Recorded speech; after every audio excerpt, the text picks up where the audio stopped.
In any other age, Léon Degrelle would have been a hero. He was handsome, charismatic, ambitious. La victoire de Rex est certaine, demain ou après. A decorated soldier and a leader of men. He was courageous, sûrement. Je ne connais qu'un homme politique qui s'est engagé pour combattre lui-même sur le front. Je n'en connais aucun autre. But unfortunately, Léon Degrelle was also a Belgian fascist. And he fell in love with Nazi Germany. Gerade 7 Mann hoch war, sprach sie schon 2 Grundsätze aus. For years he courted the Nazis, and for years they rejected him. But eventually Hitler welcomed him into his embrace, but at a terrible price. For to be accepted by the Nazis, Degrelle would have to betray everything he stood for. He would betray his faith, his country, and become a collaborator. He was prepared to sacrifice those who followed him and see Belgium eradicated entirely.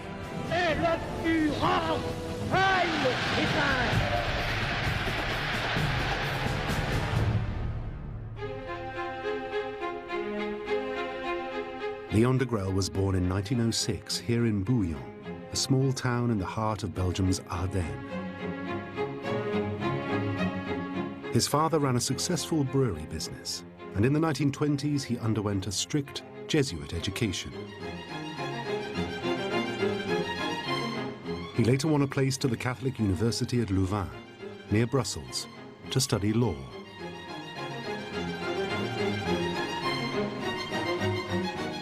Very soon his life would be shaped by 2 factors: his pure ambition and his search for a cause.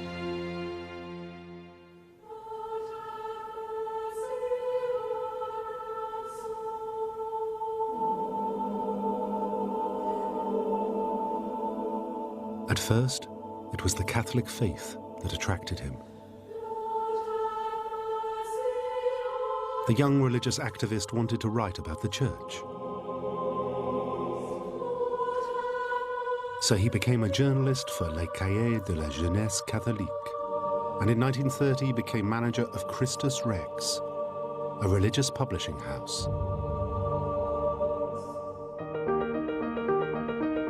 Degrelle seemed to have found his calling. He abandoned his law degree and set about building Christus Rex into a movement to agitate for religious and social reform. And there was plenty to agitate about.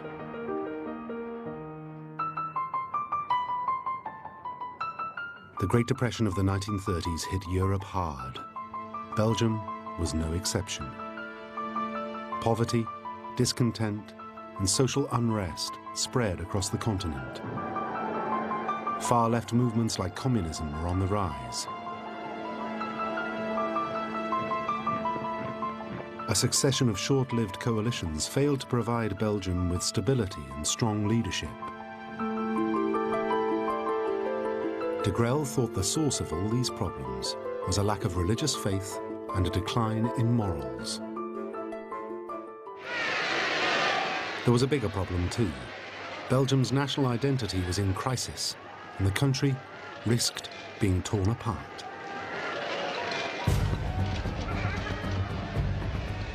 It was fragmented between the French-speaking Walloons and Dutch-speaking Flemish. The Flemish wanted to split the country and become part of Holland. There was bitter rivalry between both factions. Degrelle believed only a powerful patriotic government could counter Flemish nationalism. So he decided to do something about it and started one of the strangest sagas in Belgian politics. Degrelle turned his movement into a political force called Rexism. His goal was to build Rexism into a fully fledged political movement. Nous passons à travers tous les obstacles, pacifiquement, nous sauverons notre pays. Nous y rendrons l'unité, l'âme et le bonheur. Rex vaincra. One woman who remembers the excitement generated by Rexism is Marie-Josée de Goy, whose father was a supporter.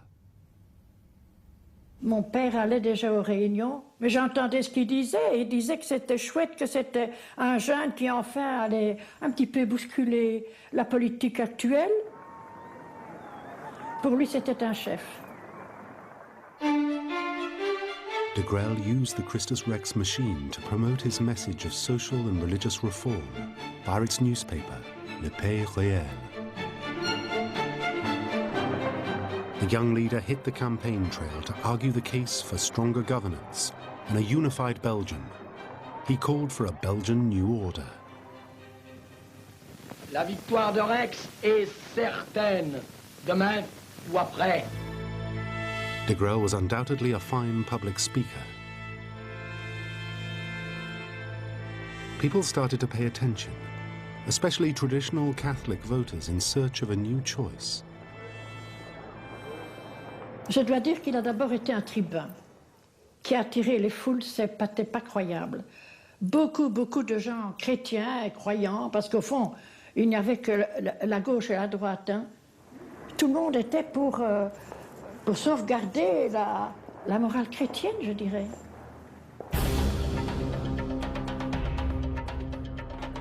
In the run-up to the general elections of 1936, his Rexists took part in demonstrations. And Degrelle's own profile as a provocateur soared. Police and communist interrupters come to grips with the Rexists and general rioting breaks out. Degrelle is arrested. Monsieur Degrelle, indicated by Addo, claims that the Rex Party numbers 500,000 and will be in power in a few months. He and 800 followers are bundled up to the police station. Degrelle has since said he will continue his bid for power.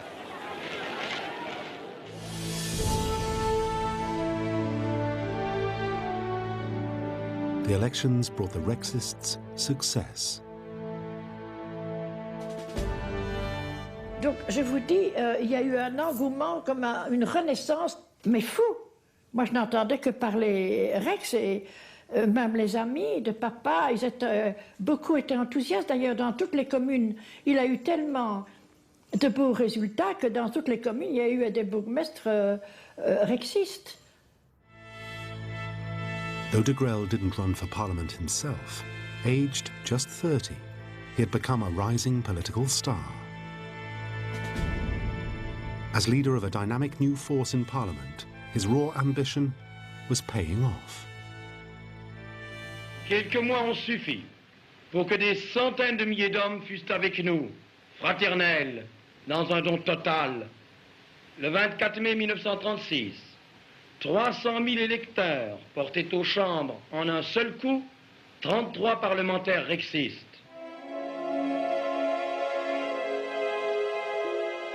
But Degrelle's Rex Party was viewed by some to be an extremist movement, and increasingly his activists took on the air of Catholic fascists. To promote his particular brand of politics, Degrelle needed his own political platform.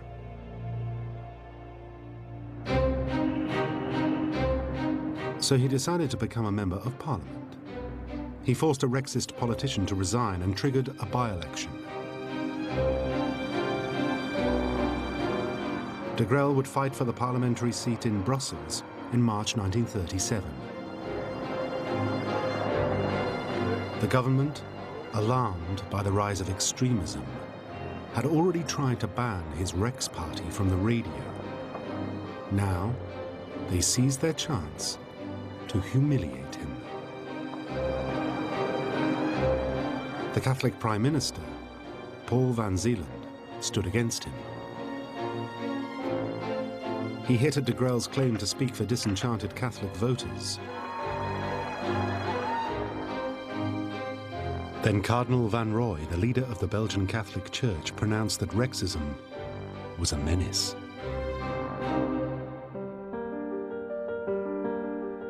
It was a disaster for Degrelle. He was defeated. Labelled an extremist by voters and parties alike and disowned by the Catholic Church, Degrelle was in the political wilderness, his career over.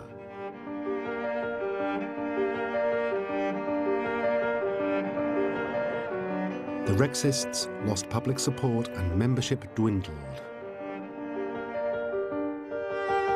To make things worse, as the threat of war with Germany loomed, Degrelle was arrested and imprisoned as a dangerous Nazi sympathizer. He was shipped off to a jail in France. The charismatic hero had become the loser.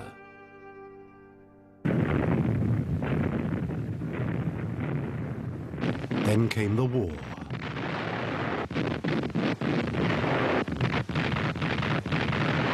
May 1940, Hitler's armies launched their blitzkrieg attack on France.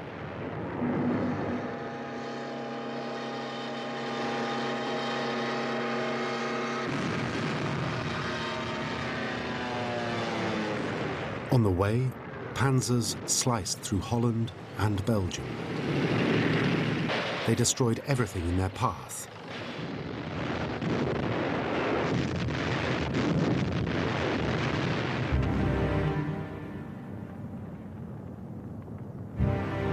The small Belgian army and her allies were powerless. Belgium was defeated in just 18 days.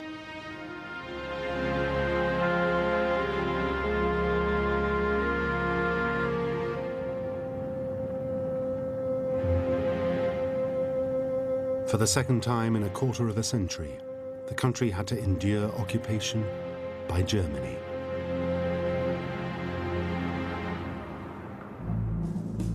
Belgium's King Leopold III signed the document of surrender. This created a power vacuum in the country's politics. Leading politicians struggled to deal with occupation and vied for power and influence with the Nazis.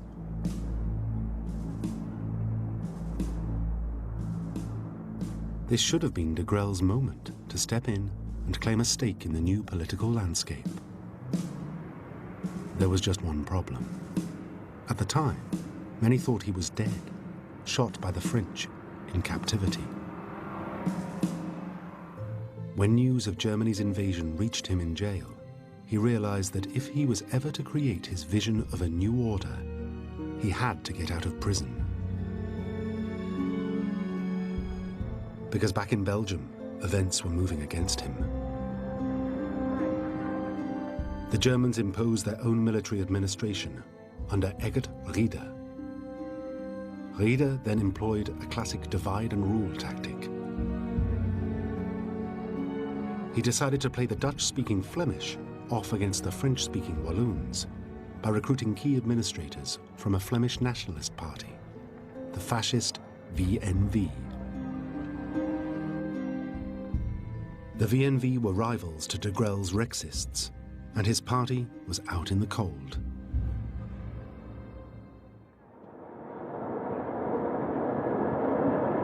So when Degrelle was released from prison 3 months later, in July 1940, he found himself rejected, with no power and no influence.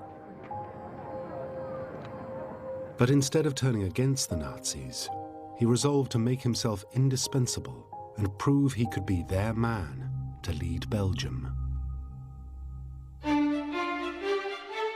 So he petitioned the Germans. He met the collaborationist Prime Minister of France, Pierre Laval. He courted everyone from the king to his old critic, Cardinal Van Roy. But it didn't work. Under the direct orders of Hitler's propaganda chief, Joseph Goebbels, Degrelle was ignored. Frustrated and rejected again, the outsider decided it was time to try something new.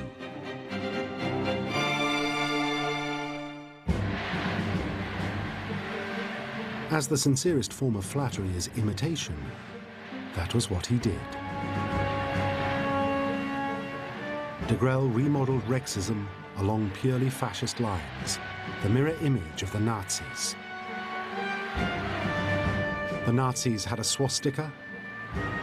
He commissioned a new heraldic flag. Hitler had his own uniformed thugs, the brown-shirted SA.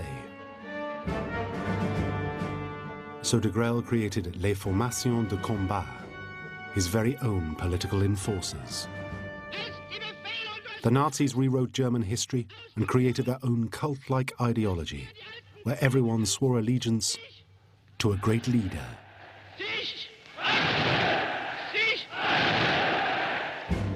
Degrelle did the same, making himself the Belgian Führer figure. And whereas the Nazis had the Hitler Youth, Degrelle created his own youth movements to encourage youngsters to join the party. Many children of Rexists found themselves enrolled.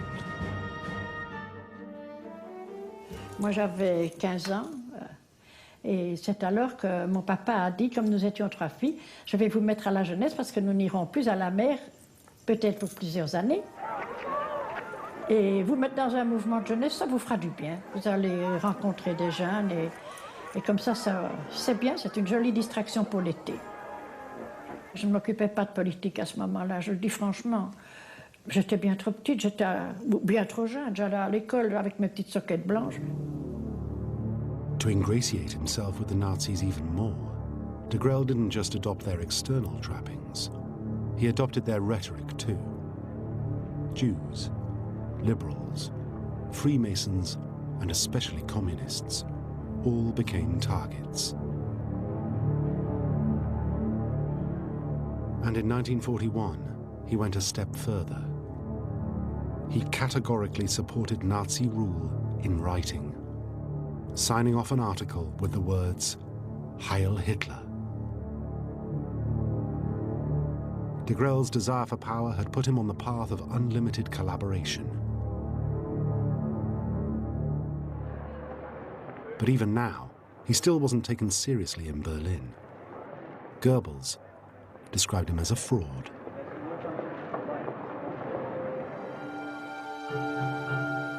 It seemed that Léon Degrelle was destined to be nothing more than the leader of a marginal party of unpopular extremists. But again, rather than accept Hitler's rejection, he resolved to find a new way to ingratiate himself with the Führer. And soon the German leader's ideological crusade would give him the perfect launch pad.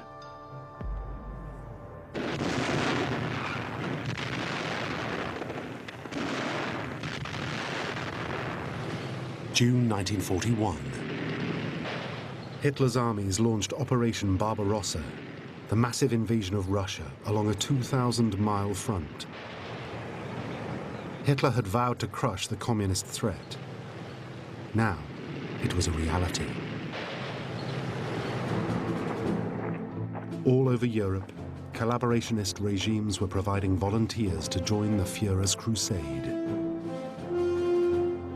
Il n'y a jamais eu un engouement aussi grand dans tous les pays d'Europe pour aller combattre le communisme. Il y a eu des volontaires dans tous les pays d'Europe. Denmark, Norway, and Finland had all supplied soldiers for special SS units, dubbed Freiwilligen, or volunteers.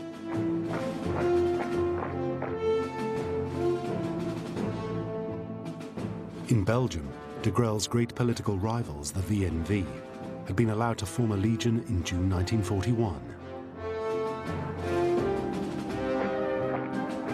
Known as the Flemish Lions, they were considered an elite SS unit. Degrelle realized this was a new opportunity. He too would join Hitler's crusade and become the best soldier he ever had, and his finest leader of men.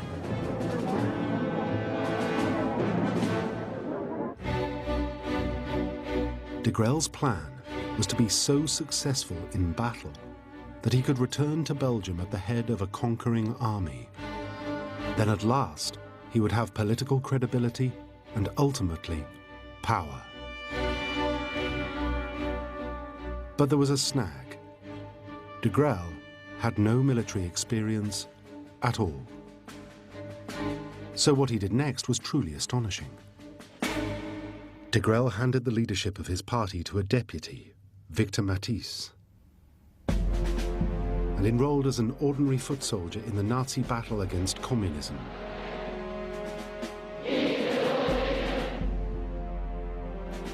In July 1941, Degrelle joined the Légion Wallonie, a German army unit manned by French-speaking Walloons. The wealthy and privileged young politician went off to war as a legionnaire machine gunner, a humble private, along with 775 other foot soldiers and 16 officers.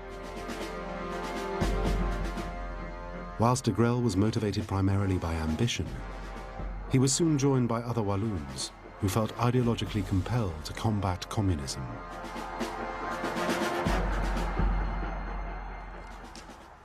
One man who followed Degrelle into the Legion, aged just 19, was Léon Degrelle. His motives for fighting were crystal clear. Idéologique, la lutte anticommuniste. Et je partis contre le bolchevisme. Léon Degrelle never saw joining the Legion as an act of collaboration. Finalement, pour nous, c'était une armée européenne, puisque nous étions même, je crois, 37 pays. Donc, il n'y avait aucune raison de m'en faire ou de se faire du souci à ce sujet-là. Hein. Other recruits included Marie-Josée de Goy's fiancé, Roger, whom she had met in the youth movement. Partir un peu comme les croisés pour défendre le tombeau de Jésus, eux partent pour défendre la Belgique et l'Europe. Je dis, quand vous pensez qu'ils partent avec un idéal, qu'ils offrent leur vie pour défendre leur pays et l'Europe, moi j'avais 17 ans, j'ai trouvé ça formidable.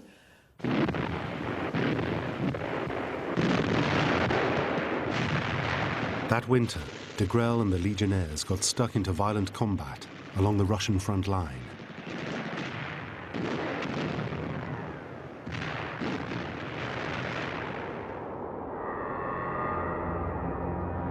By January 1942, the Legion had lost half its men. In February, 200 Walloons were killed in 1 month alone, but Degrelle survived.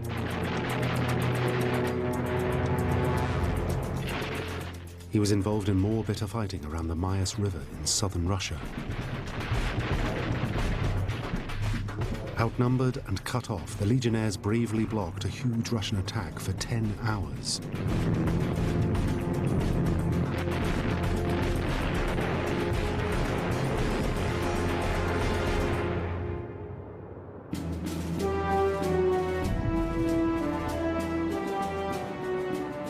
This led to the unit's first battle honours. Degrelle, along with other Walloons, was decorated. He was awarded the Iron Cross Second Class for bravery and was promoted to Sergeant Major. The Legion had acquired a reputation as determined fighters. And Degrelle himself, the politician with no military training, was winning respect as a hardened warrior. Il n'avait pas peur d'exposer sa vie. C'était pas un militaire de nature, mais il se pliait aux obligations requises d'un militaire. Ça, c'est une chose. Et il n'a pas eu peur depuis une fois d'emmener les hommes au front et de passer devant. Hein. Ça c'est arrivé. Hein. In May 1942, he was made an officer. He also made the Legion his own. He removed any political rivals and ensured it was dominated by Rexists. He became its figurehead and was firmly in charge, even though he was only a lieutenant. Degrelle was proud to lead his men, and his bravery was rewarded again. On May the 21st, he added the Iron Cross First Class to his tally.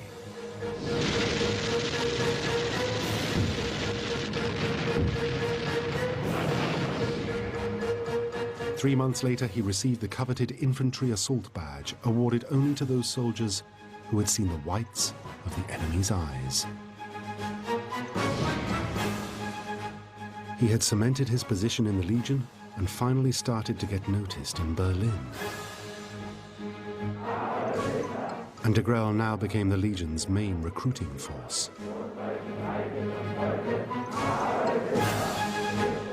His gamble to become a soldier was paying off. And soon events conspired to bring him even closer to the Nazis.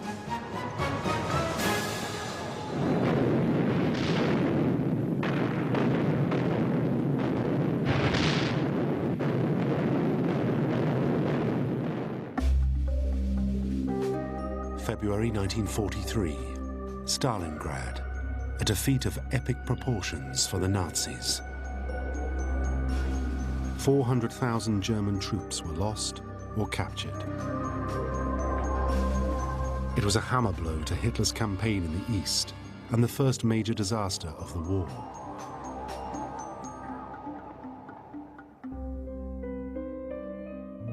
But instead of questioning his allegiance to Germany, Léon Degrelle remained upbeat. He saw this news as a chance to get even closer to the Nazis. Now, he could get the attention of the Nazis he so craved. His currency, the lives of the men he could recruit to their cause.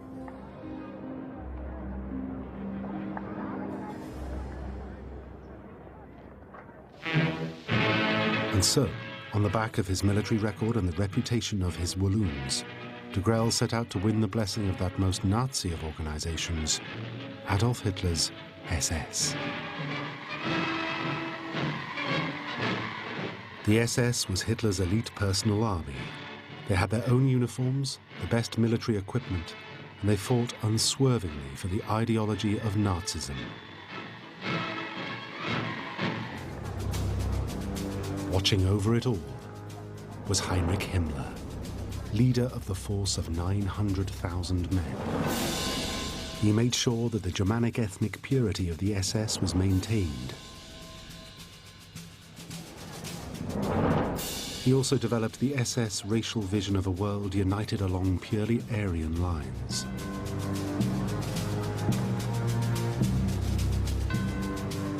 To join the SS, Degrelle would have to prove himself worthy and adopt their beliefs wholeheartedly.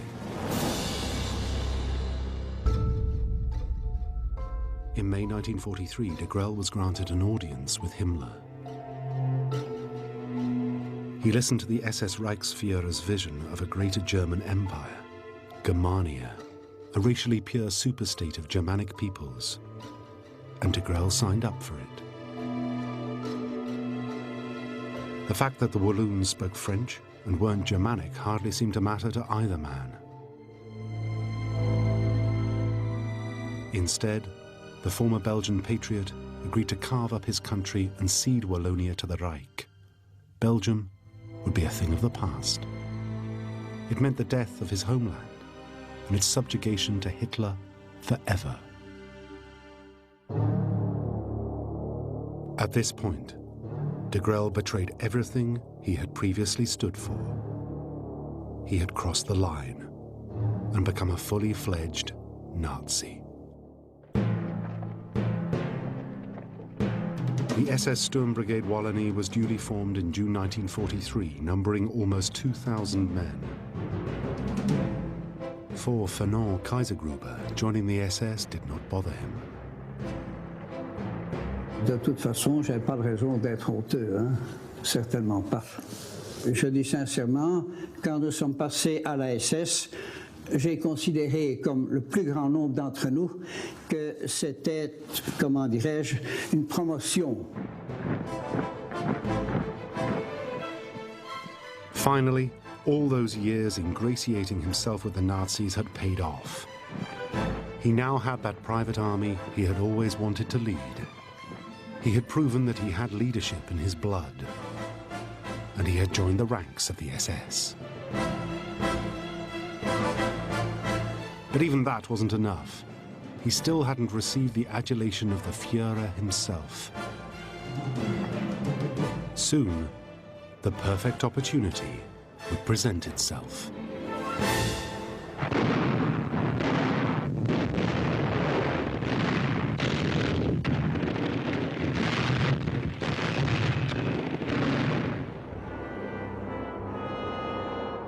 1943 was a year of more defeats for the German campaign in Russia.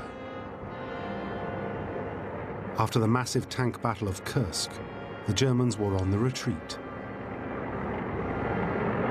Léon Degrelle alternated between recruiting trips back to Belgium and frontline action with the Walloons. Il est monté en ligne souvent avec les hommes. Non, ça c'est... Ça, il faut lui laisser et que personne ne vienne me dire le contraire. As the Russians drove the Nazis back, Degrelle, along with his men and 60,000 Germans, became trapped in a salient known as the Kherson Pocket, near Cherkasy. They faced being cut off and annihilated by 300,000 Russians. It promised to be a fight without mercy. Cherkasy, ça c'était dur. Ouais, ouais. Ça, il a fallu voir. Dans la forêt de Clino, en montant, il y avait à un moment donné 3 ou 4 cadavres pendus aux arbres, et il y avait un aumônier là-dedans. Et on leur avait coupé leur partie génitale et on les mis en bouche. Alors c'est dire qu'on savait bien qu'il ne fallait pas tomber vivant aux mains des Russes. Hein. Degrelle and the Walloons were ordered to fight a desperate rearguard action to allow the 60,000 Germans to escape.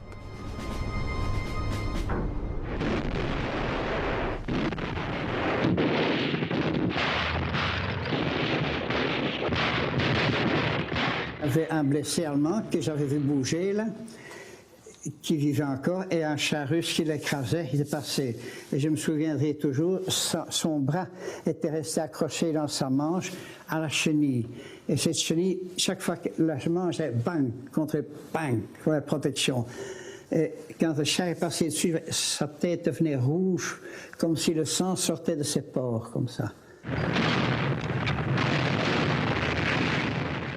Despite being outnumbered 6-1 and taking massive casualties, the Walloons held back the Russian forces.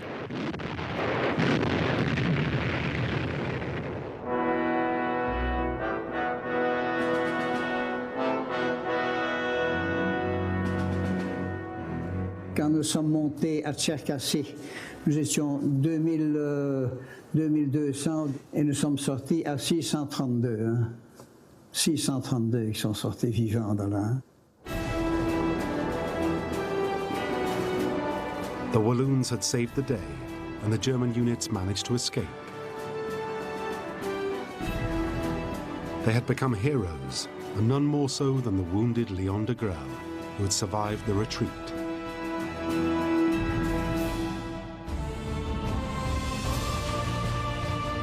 After the battle, Degrelle was whisked back to Berlin.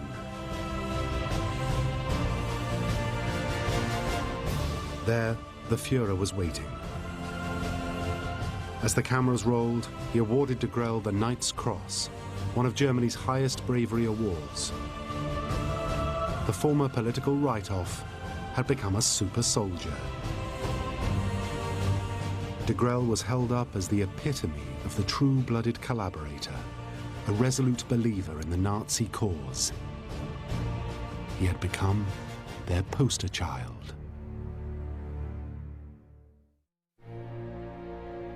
More importantly, he had finally won the love of the Führer. Degrelle declared that Hitler had told him, "You are almost unique in history, a political leader who fights as a true soldier. If I had a son, I would wish him to be like you." Even Joseph Goebbels, who had once called Degrelle a fraud, was quick to praise his men as heroes.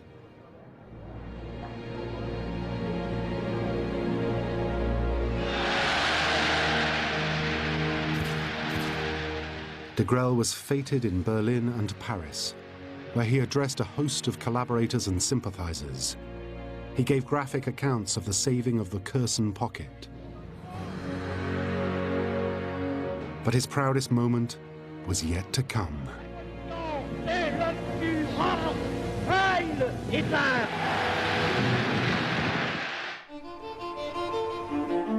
he and the Walloons were allowed to return here, to Brussels, for a lavish victory parade in their homeland.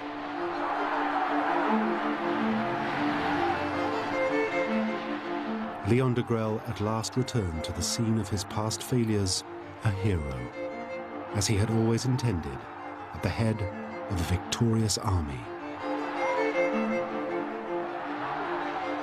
The crowds showed Degrelle that he had finally secured some of the prestige and power that he had always craved. One eyewitness was Marie-Josée de Goy. Voilà, moi j'ai été là, de ce côté-là, au Palais des Parfums, là.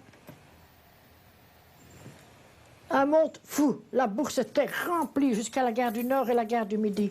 Les trottoirs débordaient. Un grand spectacle. Ça, c'est un grand moment de gloire pour lui, hein, de voir tant de monde qui regarde les chars avec des légionnaires dedans. C'était pas des Allemands, hein, c'était tous des légionnaires. Quand un déferlement pareil peut sortir une révolution socialiste, mais certes. After the parade, he triumphantly addressed a mass rally in Brussels. On les abattre, désunis nous sommes perdus.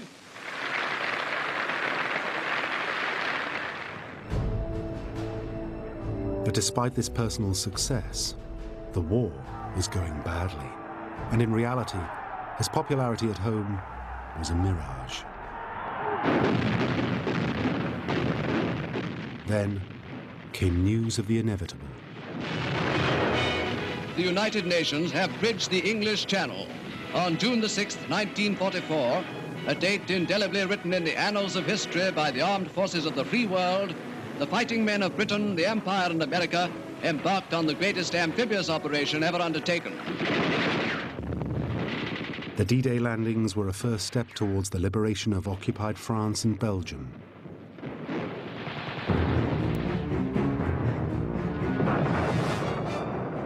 Violence and retribution now erupted in Belgium at the prospect of liberation by the Allies.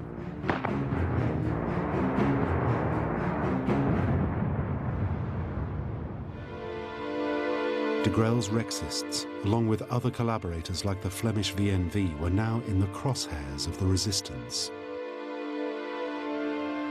One after the other, collaborators were killed in targeted assassinations. C'était presque une guerre civile. Une foule déchaînée, il n'y a rien de plus grave. Elle perd toute la notion de justice, de bonté et d'objectivité. The scale of the violence within Belgium escalated ever more. It was now that Degrelle's own family became a target. His brother, a pharmacist in his hometown of Bouillon, was shot by the resistance. The town's archivist, Roger Nicolas, has studied the events that followed. Donc le 8 juillet 1944, c'est dans le bâtiment qui se trouve derrière moi que le pharmacien Édouard Degrelle, frère de Léon, a été abattu par la résistance régionale. Les deux résistants sont entrés dans la pharmacie, ont réclamé un médicament et ont abattu le pharmacien Degrelle. Ensuite, les deux résistants ont emprunté la rue des Augustins, la rue du Bru, avant d'aller se cacher dans les bois proches de Bouillon. The German reaction was immediate. A curfew was imposed, and 46 people were arrested. Then, a Rexist hit squad from Brussels traveled to Bouillon and murdered another pharmacist in revenge. His name was Henri Charles. Donc la plaque qui figure sur cette maison indique c'est le lieu où a été abattu le pharmacien Henri Charles le 9 juillet 1944 vers 11 h du soir. Degrelle returned to Belgium to attend his brother's funeral and called for revenge. Enraged, he called for bloody reprisals. In a telegram to Himmler, he demanded the execution of 100 Belgians.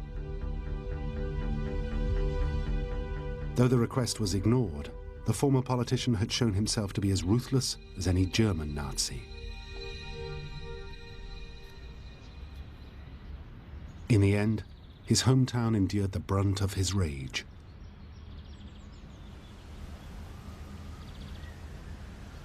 Three hostages from Bouillon were chosen. Dans cet endroit précis de la forêt de Bouillon, les 3 otages qui ont été pris le 11 juillet 1944 sont assassinés par probablement 2 officiers allemands de la SD d'Arlon. Les pierres que nous pouvons voir ici, les 3 pierres, indiquent l'endroit précis où les 3 corps ont été retrouvés. The choice of those executed was especially resonant. It showed Degrelle's fingerprints were all over the crime. On peut comprendre que c'est sur l'ordre personnel de Léon Degrelle qui était présent à Bouillon le mardi 11 juillet. Et les 3 otages dont on a retrouvé les corps ici étaient des adversaires particuliers de Léon Degrelle, homme politique. There was now nothing left of the patriotic religious campaigner of his youth. As more blood was spilt by all sides, Degrelle prepared to return to the Eastern Front.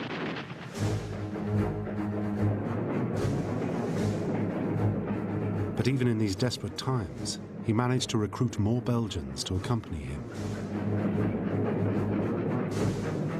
It was testament to what a figure he had become, for some Belgians at least. With his new volunteers, Degrelle fought in the defense of Estonia, at the northernmost point of the Eastern Front. But it was a hopeless attempt to stop the advancing Russian juggernaut. He threw more and more Walloons into a succession of suicidal battles. Then bad news reached the front line. Early September 1944, Allied tanks drove into a liberated Brussels.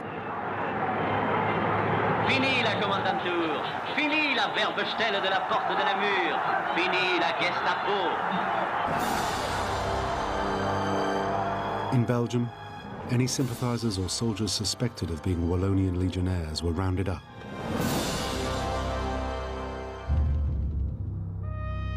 On the Eastern Front, Degrelle was now an Obersturmbannführer, in command of a whole division of volunteers. But they were now an exiled band of survivors, following a leader with no homeland. And anyway, the game was up. Defeat was inevitable. By the end of the war, only around 30 Wallonian remained. Of the 800 or so original legionnaires, Degrelle was one of only a handful to survive the Russian front as a combatant.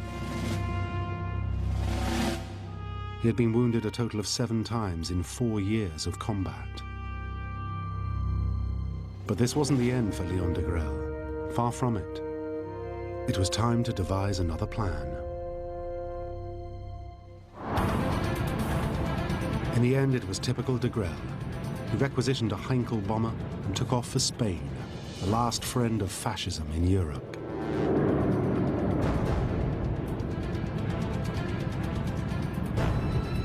It was a nail-biting flight.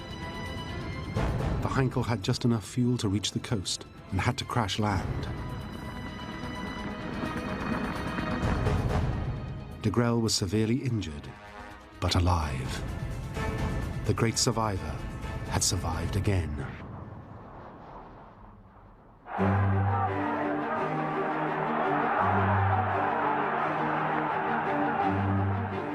But while Degrelle was untouchable under Spanish protection, other Rexists and Legion volunteers back in Belgium were less fortunate. J'ai trouvé même pas juste ridicule. On m'a condamné, j'ai été 1 mois en prison. Ils ont dit on vous condamne à 15 ans de la perte de vos droits civils et politiques. J'avais 21 ans, sans doute à peu près, jusqu'à mes 36 ans. et 10 000 francs d'amende. 10 000 francs d'amende. Her husband, whom she had married in 1945 and who had survived the war, was arrested. Il a été condamné à mort comme officier de la Légion Wallonie.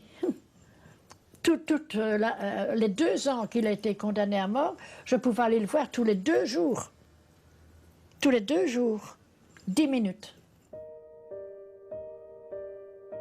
Marie-José's husband was eventually released, and they set about quietly rebuilding their lives.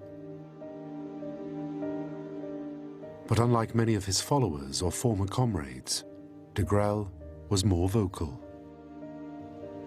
Rather than renounce his past, he talked with pride of his time as a Nazi collaborator. He often wore his SS medals and uniform. He made numerous media appearances where he vehemently justified his choices.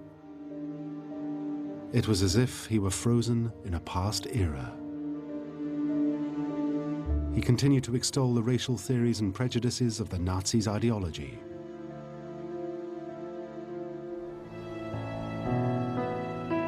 In 1979, Pope John Paul II visited the site of the death camp at Auschwitz, and Degrelle rose to the occasion. He wrote an open letter to the Pope, denying the Holocaust. It dismissed the murder of 6 million Jews as a lie. Degrelle stated, Zyklon B, which the Nazis used in the gas chambers, would have been impractical to use. As a result, he claimed it was logistically impossible to have killed the sheer numbers involved. He ended his letter proclaiming his faith as a fellow Catholic. But the truth was, Léon Degrelle was more alienated than ever from his homeland and his origins as a Catholic campaigner.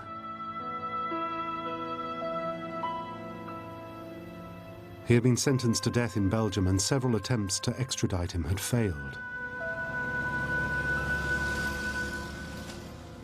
In the end, Léon Degrelle died aged 87 in 1994 in Malaga, Spain.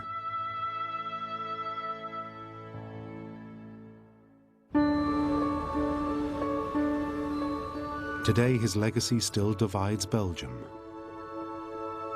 Those who survive him can only reflect on his impact on their lives and on those Walloons who fought and died at his side.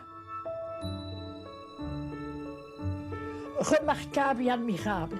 Moi, on va dire que je suis folle parce que je dis admirable, mais pour moi, c'était, oui. Ils offraient leur vie d'avance. Et je vous assure, ça m'émeut toujours. Ça m'émeut toujours. Parce que je vois leur visage, je connais leur nom. Je ne les oublierai jamais, leur nom. Jamais, c'est gravé. Moi, je ne regrette pas de l'avoir vécu. Je regrette simplement la disparition de tous ses copains. Eh bien, on peut penser de Léon Degrelle tout ce qu'on veut, on peut l'aimer ou le haïr. Je ne connais qu'un homme politique qui s'est engagé pour combattre lui-même sur le front. Je n'en connais aucun autre. Degrelle went to his grave claiming that he fought as a brave Belgian nationalist. But the truth was that he fought for Germany to further his own ambition. He betrayed his country, and in the end, the course he chose culminated in murder, something that is still raw in Belgium today, especially in his hometown. Sa conduite en Russie au profit de l'armée allemande, les Bouillonnais n'en disaient rien, mais là où il a véritablement provoqué la haine de la presque totalité de la population, c'est quand il y a eu ces 4 assassinats et les otages. Tout ça pour venger la mort de son frère. The reality is, this former patriot was an adventurer who was prepared to gamble everything for his ambition, even if it meant sacrificing those around him and destroying his homeland forever.